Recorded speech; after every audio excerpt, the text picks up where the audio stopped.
Can I take it that you don't need my help, and I am finally absolved of value? I can face it, but I don't need anyone else. Nobody does it like you do. And for all the others, there'll be better days ahead. And while I recover, I'll be wishing I was dead.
Time has passed, another thing has changed.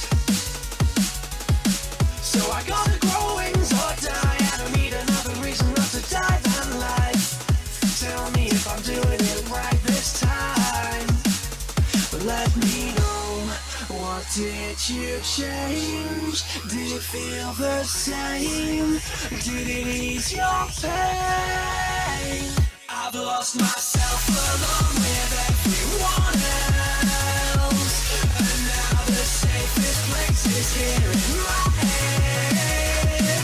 Well, I've been left on my own to survive, but I'm wishing I was dead.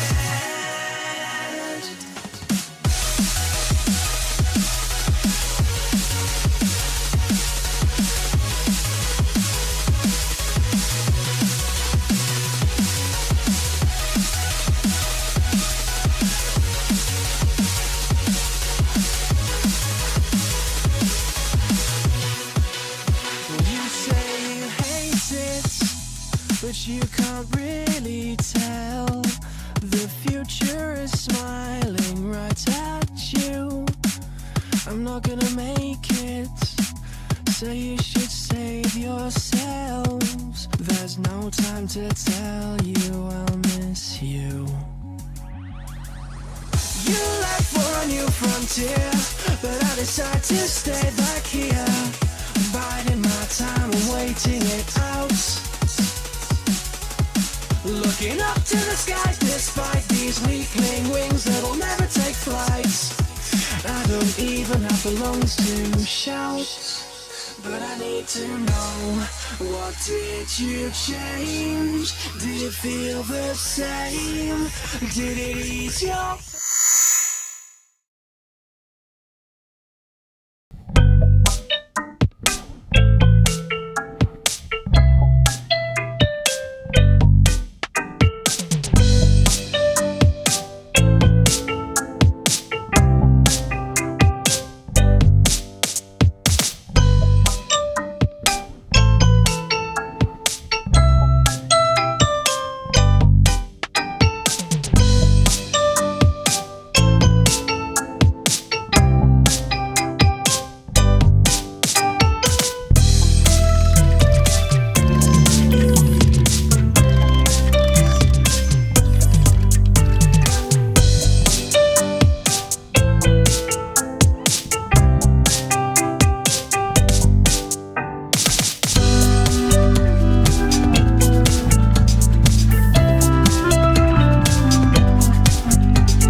think I was nothing, but look at this love we found. So give me your hand like you took mine. No, I don't ever wanna see you cry. Oh, way up, no more tears. Oh, way up, no more tears. Take that chance, we'll be fine. No, I don't ever wanna see you cry. Oh, way up, no more tears. Oh, way up. I found you in my arms and I got you in my mind like symphony. I wanna play you like violin, love. That I'm a dreamer, that I'm all alone. I found you in my arms and I got you in my mind like symphony. I wanna play you like violin, love. That I'm a dreamer, that I'm all alone.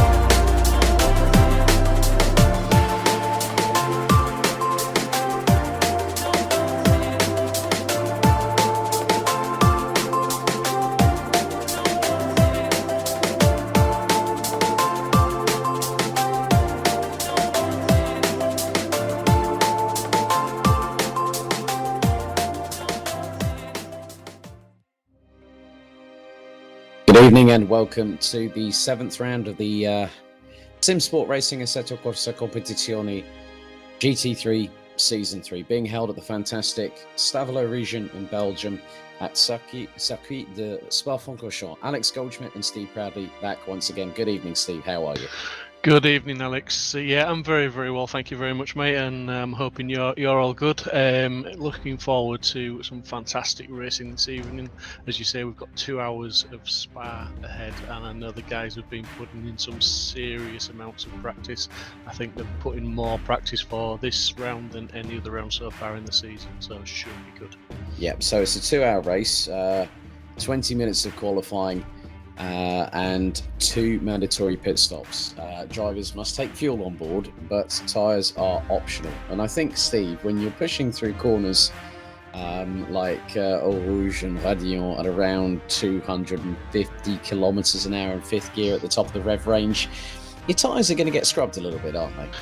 They certainly are, yes, and the lads are pushing. We have seen some lap times in practice into the 2 minutes 15s from our resident alien Archie Clifford Roberts.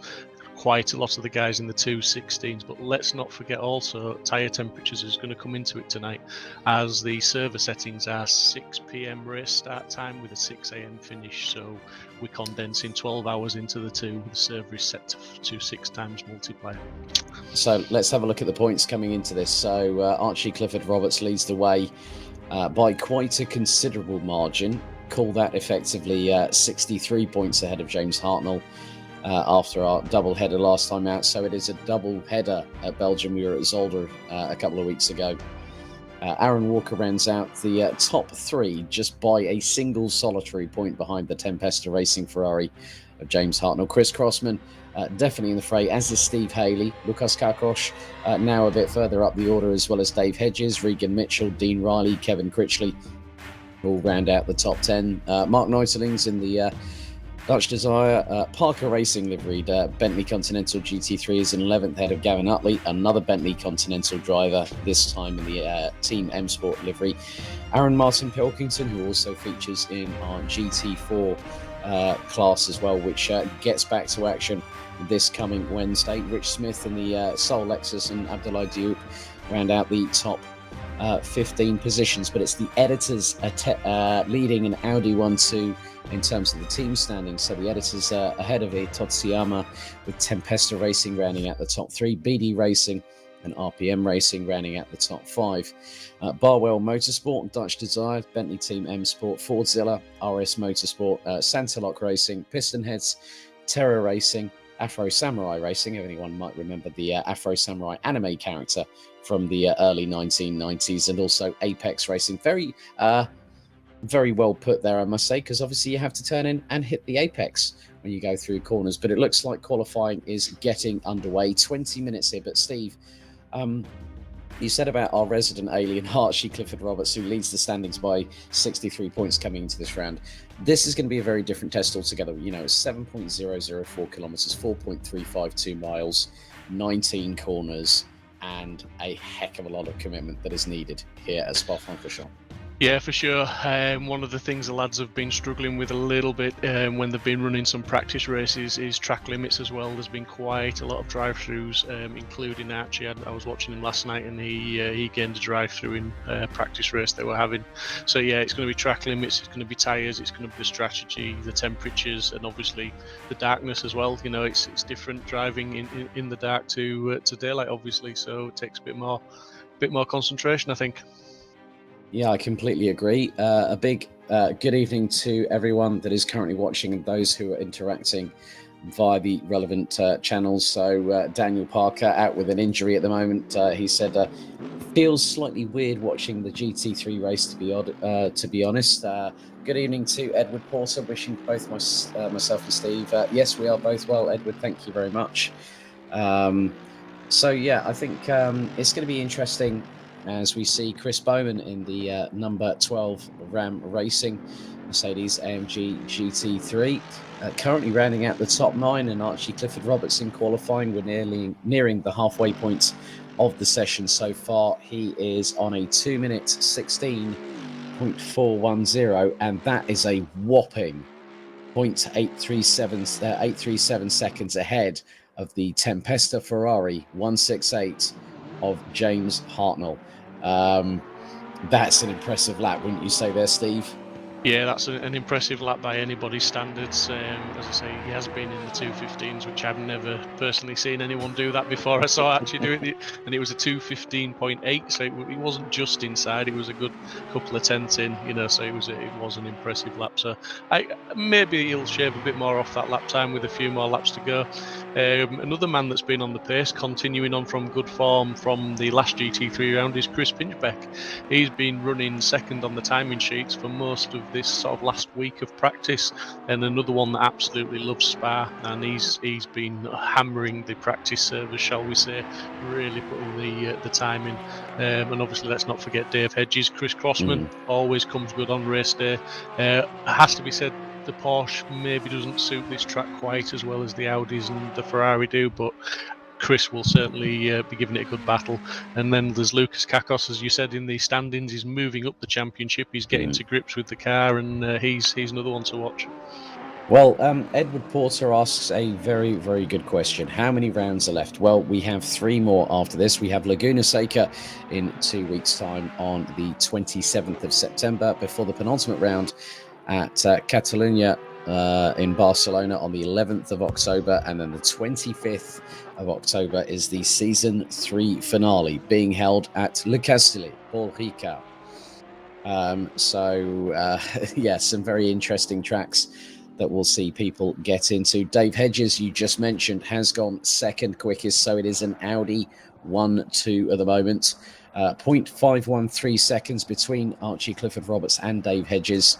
And the Audis, very, very well known around these parts, obviously with Team WRT, headed up by Vincent Voss in both the GT3, with the GT World Challenge Europe powered by AWS, and also the DTM with Ferdinand Habsburg, Fabio Scherer, and Harrison Newey, son of famous F1 engineer Adrian Newey from Red Bull Racing.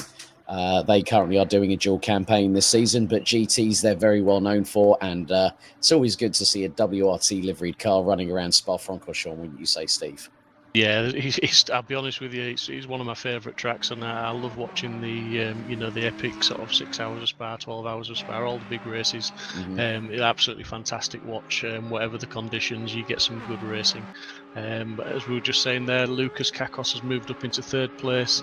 James Hartnell pushed down to 4th. Chris Pinchbeck's just put his first lap in and gone straight into 5th place.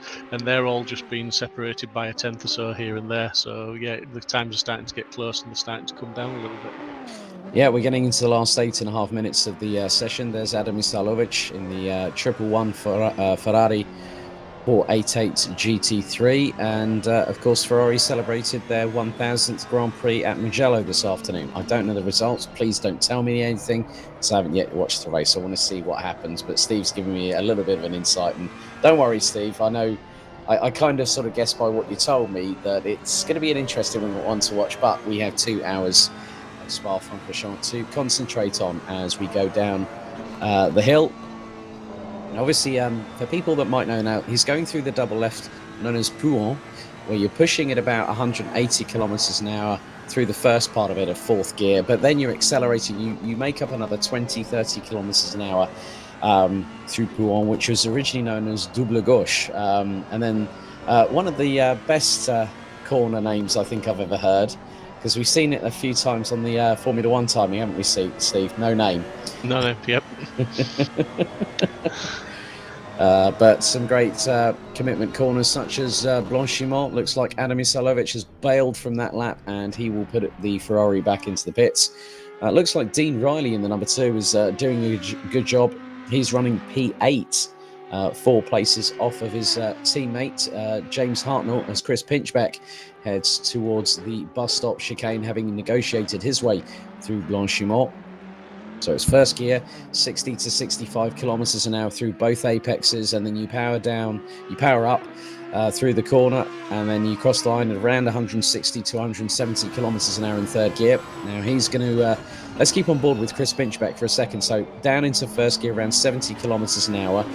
Now this is where the cojones comes in through Eau Rouge. Definitely the perfect time to say it. Now look, he's going to keep it pinned, 247 kilometers an hour on the apex, going through Eau Rouge, and the very, very slightest of lifts through the Kemmel Straits, and then he gets a bit of a toe. Has to be said, that looked really smooth from Christie. That there was very little inputs on the wheels. Fantastic. Yeah, through Les Cornes. And then heading down into the right-hander at Malmedy. And then we'll have the going down the hill. And this is where the momentum carry really changes things, Steve, because, you know, you've got a lot of commitment through here. You know, down the hill, you know, third gear, you're accelerating through the corner, pulling fourth gear as you go through the rev range. Then it's a quick shift down to fourth through first part of Pouhon. You know, and then you've got corners like Stavelot, Campus, Les Fagnes, all really, really good corners. And I can see why it's one of your favourite tracks, because there's so much momentum carry, and it's such a flowing track as well. Yeah, it is. It's a rewarding track as well, because, you know, if you hit those apexes more than any other track, if you keep it bang on that line, you can see the increments of time. You can gain tenths and even half a second through just a couple of corners. It's a very, very rewarding track to even just a hot lap on, let alone racing. It's a good track. So we get into the last 5 minutes of the session, and Archie Clifford Roberts again looks to be picking up a maximum score for pole position, but a 2-hour race is a very, very different encounter, and especially when you have such a circuit like this. It is brutal, it is uncompromising, and if you get it wrong, it bites back hard. Well, one of the things the guys are going to have to watch for tonight, and I know they have been practicing, but practicing and the real thing's two different things. But when the temperatures start to drop, as I say, the race starts at 6 p.m. on the server time.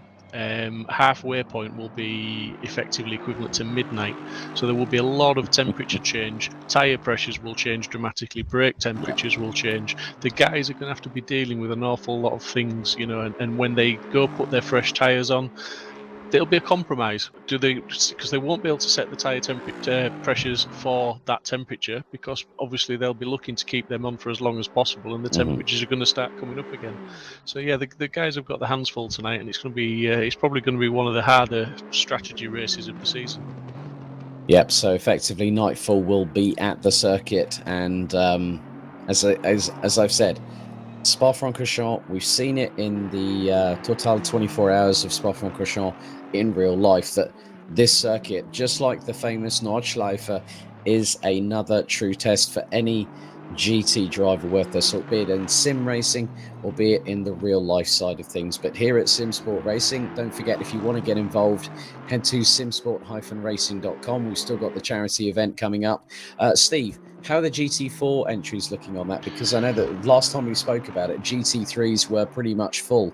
Yeah, we were aiming for 30 GT3 cars and 20 GT4. At the moment, we've got approximately 8 or 9 GT4s signed up. So we'd really like to get a minimum of a dozen, if not 15 GT4s. So plenty of room for the GT4s. GT3s, we're sort of saying is near enough full. We've got around about 32, 33 cars signed up on the GT3 class at the moment. So great stuff. We're going to have plenty of cars on the track. We would just like a few more GT4s to make that class a little bit more interesting for the guys that have signed up, if possible. Yeah, the charity event will be taking place on the 3rd of October 2020. It is a 12-hour Nurburgring Grand Prix endurance race, and it will mimic a 24-hour race, effectively. So 3rd of October, Ed Porter is when it is on. It will be broadcasted live. Unfortunately, I have European karting commitments, so you will hear Steve's voice. You might hear a few other familiar voices. Maybe I think Jack Oliphant is one of the guys that will be on the commentary team for that. So you'll be in good hands, ladies and gentlemen. I might be the official voice of Simsport Racing, but even I have limits on what I can and can't do. Isn't that right, Steve? Absolutely, buddy. And it has to be said, you touched on it earlier. You've made a sterling effort today. You've been away commentating all day, and he's managed to get back in time to fulfil his commitments with us tonight, which we really appreciate. Just on the qualifying, Archie's managed to put another lap in 10th quicker. He's on a 2:16.3 now. Dave Hedges is still on the 2:16.9, so he's a good half second off, nearly 6/10 off Archie. So Archie's really dominating the qualifying session, it has to be said. Yeah, 2 minutes 16.341. So the number 96 Audi driver has put in a better effort as Mark Neuterlings goes up into 11th place in the 666 Bentley with just over 60 seconds remaining. Rich Smith now is currently in 9th place, and he is running on a 2 minutes 18.360. I have to give Rich Smith credit where credit is due here. That he's the only one that's decided to go with the Lexus RCF GT3, a car that you don't really see anymore in GT3 anyway, and he's still doing a pretty good job keeping up with the likes of Dean Riley in the Ferrari, Chris Crossman in the Porsche, Chris Pinchbeck, who rounds out the top 6 positions with the number 43 Audi. Good job again from Regan Mitchell in the 69 Mercedes. He's rounding out the top 5. So 4 different brands represented in the top 5 as Rich Smith goes full bore, full throttle up the hill from Eau Rouge through Radion into the Kemmel Straight. That was committed. Yeah, Rich Smith's a great guy. As we've talked about him a few times, new to Simsport for this season, so that's quite a long time ago now. But he's another guy that you will find him on the server most evenings, putting the laps in, whether it be GT3 or GT4. He really takes it seriously. He puts as much commitment into practicing as he did through Eau Rouge there. He's absolutely on it. A great guy, and he's improving. The times are reflecting that. Well, looks like the session has been completed. 20 minutes concluded here at Spa-Francorchamps, ahead of the 2-hour Enduro this evening. Gianluca De Luca crosses the line and will finish 15th in terms of his position. Archie Clifford Roberts on his last attempt. He's done it again. 2 minutes 16.266 is his best lap time. That puts him 0.657 seconds ahead of Dave Hedges. So it's an Audi 1-2 on the front row. James Hartnell, Lukasz Karkos, Regan Mitchell, and Chris Pinchbeck look to be rounding out the top 6 as Chris Crossman in 7th. Dean Riley, Rich Smith still trying to do his best to see if he can gain. Well, I mean, it's going to be difficult in the next few corners or so to try and gain half a second in just one lap. But if Rich Smith can do it in the Lexus, that'll be quite an impressive sight to see. As Daniel Parker says, that Lexus is a nice car to drive on ACC. He says it's probably my favorite car. Right, I think that's an aborted lap from Rich Smith, so that will put him 9th ahead of Adam Isolovic. Here's Regan Mitchell in the black Falcon liveried number 69 Mercedes-AMG GT3. And the Mercedes also has tasted success here at Spa-Francorchamps in real life. And, you know, the Audi and the Mercedes seem to be the cars that are a bit more planted around the circuit here. But the Ferraris, if I'm honest here with you, Steve, there's 4 in the top 11. And that's not a bad showing at all. No, the Ferraris are a good car. They've had the lads have been putting the practice in, as I say, and you know they're a stable car to choose. So yeah, there's some good times from all the guys, and it's good to see a mix of manufacturers in the top 10. Right, before we get the 2-hour enduro race underway here at Spa-Francorchamps, let's head on a hot lap around the 7.004 kilometer circuit here in Stavelot. Welcome to the iconic Spa-Francorchamps here in the Ardennes forests in Belgium. 7.004 kilometers as we go on board the Audi R8 here at the circuit. Down to first gear at 70 kilometers an hour from 4th down through La Source as we head down the hill towards Eau Rouge and Radillon. And the driver of the car will keep it pinned at 5th gear at full revs at around 245 kilometers an hour through both corners, heading onto the Camel Straight up to 6th. Pulling over 255 kilometers an hour as we head to Les Combes. Down onto the brakes we go. Down from 6th at 266 kph down to 3rd at 120 through the right-left complex. Now a quick dip down into Malmedy. 3rd gear, 150 kilometers an hour before we head down the hill up to 4th gear, down quickly from 4th at 210 down to 2nd at 100 through Bruxelles.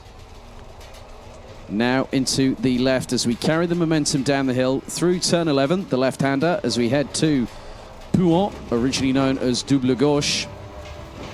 You're accelerating up the gears up to 5th before you get on the brakes quickly, down to 4th, around 175 kph on the apex through the first part of it. Through the second part, you're accelerating, carrying the speed, up now to 5th gear, 230 kph as we head down towards Les Fagnes, which will be a right, then into a left.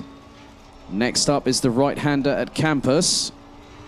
Down from 4th gear at 190 to 3rd at 130, 125. We're heading through Stavelot, 4th gear, 190 kilometers an hour as you continue to accelerate through Courbe Paul Frère on the approach to Blanchimont. Continue to accelerate up through to 6th. As you go through Blanchimont at over 255 kilometers an hour before one chicane to go. The bus stop. Down from 6th at 262, down to 1st through the first part of it at 60 kph. Accelerating through, again a dab on the brakes. Accelerate out of the corner.